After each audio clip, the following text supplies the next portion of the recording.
So I wanted to make a small piece about the video circulating in the XRP community at the minute, and presumably the Cardano community, about Raoul Pal.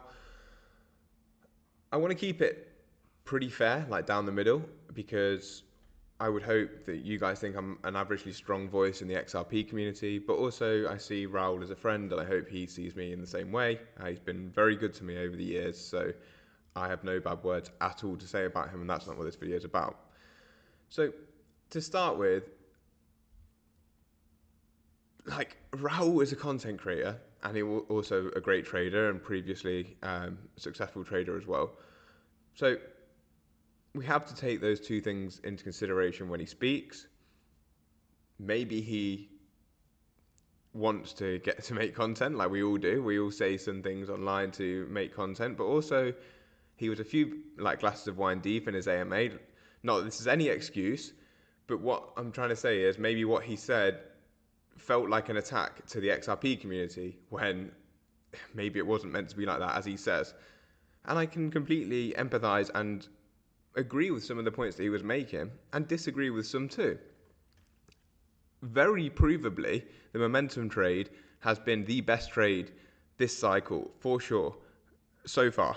And that's the important point. So far, is Solana is at what? Hundreds of percent from the bottom, 700%, maybe more. And XRP is at what? 50, 60, 70%. I'm only talking from XRP specifically here. But if we look at Solana, for example, Solana, we all know, actually, I'm not even going to show you the chart. We all know that Solana's massively outperformed XRP, at least this cycle so far. And talking about the momentum trade makes a lot of sense. Like anyone in a momentum trade, you want to attract more people into momentum, and then the momentum continues.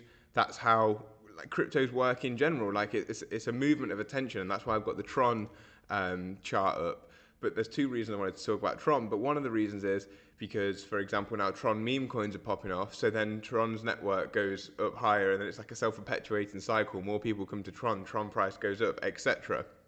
I'm going to talk about another reason about Tron in a minute. But just going back to Raoul,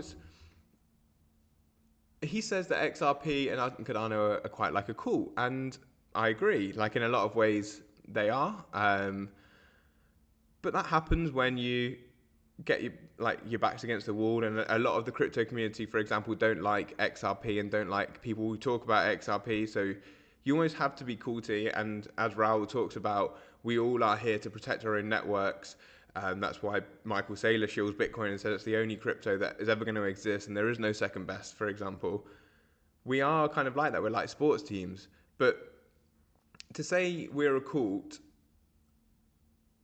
I do agree and I do disagree. I agree, and I think we've had our backs against the wall, but we've come together, and that's why we seem culty, because a lot of people in the space don't like us at all. But on the other side of that, there isn't specifically anything wrong with being a cult in that sense. The word cult is probably not the right word, but there's nothing wrong with having a strong community. I think some issues arise when some of the extreme XRP members and people who believe we're going to get $10,000 a coin take the forefront, and you see narratives like that for people who already don't like the network and don't like the token, for whatever narrative that they've got, that adds fuel to the fire. And whether you believe in that or not, I'm not one to say that it is or it isn't going to do that. When I first was researching XRP, I can see the argument for why people talk about that, but I don't make that my base case by any stretch of the imagination. You know what my price targets are this cycle. Low double digits would be awesome for XRP. So there's that. And then continuing in that vein, the other thing that XRP has had that other tokens haven't had is a lawsuit against it. And we don't know whether that affected price action or not, essentially, because the crypto market itself is so young. We haven't got enough data to prove what, XRP is the first asset, especially in the top 10, to go through something like this. So that's where I guess I disagree. But what he's trying to say is that he wants people to join the momentum trade, and provably the momentum trade has made money this cycle. So what he's saying is coming from where he believes is the best place to put money, and provably. But what we can't prove is what happens next? And crypto is all speculation, as you know, right, until we start to seriously impact the financial system. It will continue to be all speculation. But in that cycle of all speculation, when we've got an asset like XRP that hasn't actually had a fair spin in the last cycle, and the cycle before was the top performer, after 3.5 years of a lawsuit, do we not think that potentially there is some momentum to come back to XRP? But then he goes on in his point to say, you can probably get back in if it does start to catch momentum. That's the point where I don't know whether I agree or not, because who knows, like whether we'll get that opportunity. If we look historically, XRP moves pretty fast and pretty fast basically, sorry. So they're my thoughts essentially on it. It's like, I do understand what he's saying, but at the same time, we don't have enough data to basically assess whether XRP, Cardano, whatever, are going to be performers this cycle. Cardano was one of the biggest performers in the last cycle, if I remember correctly. In fact, I bought Cardano at 0.5 cent and it went to 3.30. I actually did sell way too early, made like no money on it, but that's the sort of gains that Cardano gave. And now, obviously, when you're at high market caps, it's more difficult to do that. But what he's basically saying is, if momentum is in an asset, then that's where like the best returns are. And I would say I agree with that. But I would also say that we don't have the data to see whether we're going to get that momentum this cycle, because we clearly did get that the cycle before for XRP and clearly last cycle for Cardano. So it's a difficult discussion, but I do understand what he's saying. I would also couple with that the VC money in Cardano, this isn't my personal speculation now, VC money in, Solana and other chains like Aptos, and people are calling them out for Sui, for example, they create momentum. Whether you like that or not, VCs buy marketing, they have market makers, they do all this sort of thing that create momentum and narratives, and then money moves into their networks and the price goes up, whether you like that or not. We're in a game where we're just trying to increase the size of our bags. As you said, you're a mercenary, don't get attached to it, don't get too emotional about it. I'm just here to spin both sides of the coin, because the base of what he's saying is correct, but I do feel like XRP gets an unfair shout. That's my point, I think, essentially here. And the other reason I had the Tron chart up was just because I wanted to show that Tron's actually breaking right now. It's 2021 all-time highs. Tron's been a dead like top crypto asset that's not really done anything for the last 3 years, hasn't had a massive drawdown, and like let's say 70-80%, let's do the bottom, 75%.